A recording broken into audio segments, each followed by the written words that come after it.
I'm good. Thanks for having me. Good to see you. Good to see you. I know yesterday college football, obviously the big story was the Notre Dame snub not getting in. What were your thoughts? I had no problem with it. I think people just like to complain. No matter which team got left out, there would be a group of people complaining if Bama got left out. And I do think there was a sentiment to leave Bama out because they were the standalone game Saturday. We all watched them get their butts kicked. And people feel like Bama always gets a break. But if Bama got left out, which I know some people wanted, they would have said, you know what, you can't use a conference title game against them. They made it. They're the SEC runner-up. You should leave them in. All right, that's a fair point. If you're going to boot Miami, people say, wait a second, you're going to boot Miami. They beat Notre Dame head-to-head. That's not fair. That's a fair point. And if you're going to beat Notre Dame, people are going to get mad like they are now and say, hey, this is one of the 4 or 5 best teams. Look at their power ranking. They only lost to Miami and to A&M, and both were Well, when last I was second. talking to A&M was Kelly on in a bad Vegas call. about this, she said Yeah. just don't lose to Miami.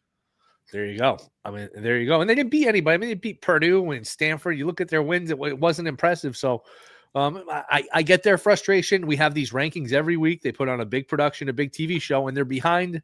Or Miami's behind Notre Dame every single rankings until the final week when neither team played the final week, and they get leapfrogged. So it's not a perfect system. Somebody's always going to get left out, and it used to be, you could be undefeated and not have a shot. Now you get 2 losses in these teams, still get a shot. So I just think generally people just want to complain. People like to get mad at committees. People like to just be outraged. I had no problem with it. I get why Notre Dame is frustrated, but I thought ultimately, and I did have some Miami to get in because I thought that at 6 to 1, I thought maybe they just don't want to leave the ACC out.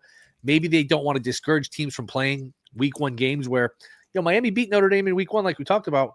If you're going to not honor that result, teams aren't going to play these games week 1, and that's not good for the sport. So was happy Miami got in, even though I bet them. I have to admit, waking up Sunday morning, hour before the show, minutes before the show, I said, you know what, this isn't going to go well. You look at the odds just kept moving towards Notre Dame to make, Miami to miss.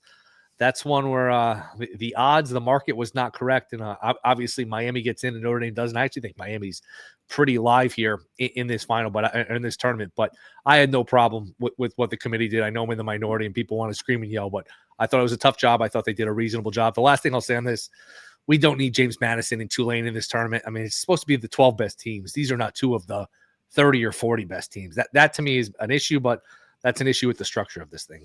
Speaking of the structure of it, how do you handicap it since it's pretty unprecedented seeing so many teams? I just go game by game. I think the 2 mid-major group of 5 teams are pretty much dead man walking here with James Madison and Tulane. Tulane already played Ole Miss and lost by a zillion.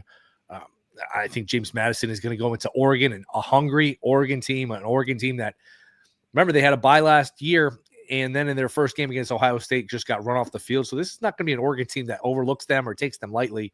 Oregon's going to look to be up 21-0 at the end of the first quarter, and I wouldn't put it past them. So I really like Oregon in the first round here. Like I mentioned, I think Miami plus the points is live because remember the first month of the season, a lot of the talk was Miami versus Ohio State. Forget Miami versus Notre Dame. It was Miami, Ohio State. Who's the number 1 team in the country? Miami looked that good. They've got real NFL guys on both sides of the ball. So I think Miami, new lease on life here, getting points with all their NFL talent. I think they're live. And, the last one here, Oklahoma, I have a hard time seeing. They're so bad on offense. I think their team total under 21.5 is a good play. I just don't know how they're going to score here against Bama. And just so you guys can see a little recap here. So you would lay 20.5 with Oregon. You're that confident. Yeah, I think that closes. I mean, I know there's some dead numbers, 22, 23, but I think that might close even 24, the other side of 24. I think this is like 14-0 before you can blink. James Madison, for anyone that watched them Friday night against Troy, I mean, that was very dicey the whole way, and that's not a Troy team. That's exactly, Miami or Ohio State. That was like a 30-point spread, too. Yeah, and Troy hung in that game. So I think James Madison is just going to be simply overmatched here. I just don't see how they score, even though I know they play slow. They can slow the game down, all that stuff. I just think that's a brutal place to play, and I think it's you and I are big baseball fans. It's almost like going from a knuckleball to somebody throwing 100 miles an hour. I think this is just going to be a speed they're not really. I thought you were going to say like going from Philly to the Coliseum. That's another one too. That's another one too.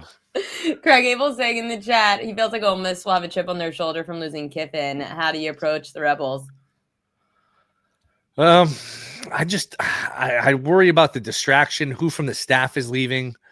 It's a lot of points to lay. I'm not saying I want to take it with Tulane, but you could play it the other way too. And you could say, like he said in the chat, that they have a chip on their shoulder. But I don't know. Like when you're dealing with that much upheaval in the coaching staff, I just worry about the distraction element. That would keep me away from laying it, but I'd probably lay it before I took it. Even though, like I said, these teams played in September and it was an ugly game. Ole Miss absolutely buried them. Hard to expect much different this time around. Jamie, and I said going from Philly, like a tough place to play in baseball, to the Coliseum, which is not. That was the reference. Not, I'm actually saying Philly's a great place to play and a scary place to play. There are a lot of scary places to play, but of course, as we get further through the college football playoffs, you're in more neutral sites. When you're looking at the college football futures market, how much do you dabble in it, and where would you go? Miami, I think, is the best value. I think in their 25-1 range, depending on where you shop, just because, like I said, I think they'll have a new lease on life, a little bit of a, hey, this is a second chance here. And they've got real NFL guys. Bain, defensively, is one of the best players in the country, going to be a top 5 pick in the draft. Beck's going to be an NFL player. They've got NFL skill guys. You know, a lot of people, you talk to, the people in Vegas that make the numbers, power ratings, things like that. Notre Dame is one of the 3 or 4 best teams in the country. I think if Notre Dame got in, a lot of people might pick them to win the whole thing. Thought they were better than they were last year. Everyone just keeps wanting to pick Notre Dame because they want to say who cares about conferences.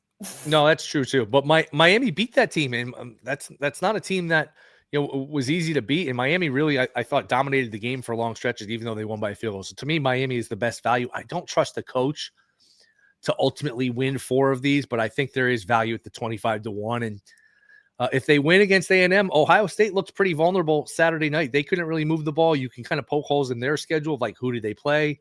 Texas week 1, they're not that good, all of those things. So I think it's pretty wide open. I do like Miami here with the value.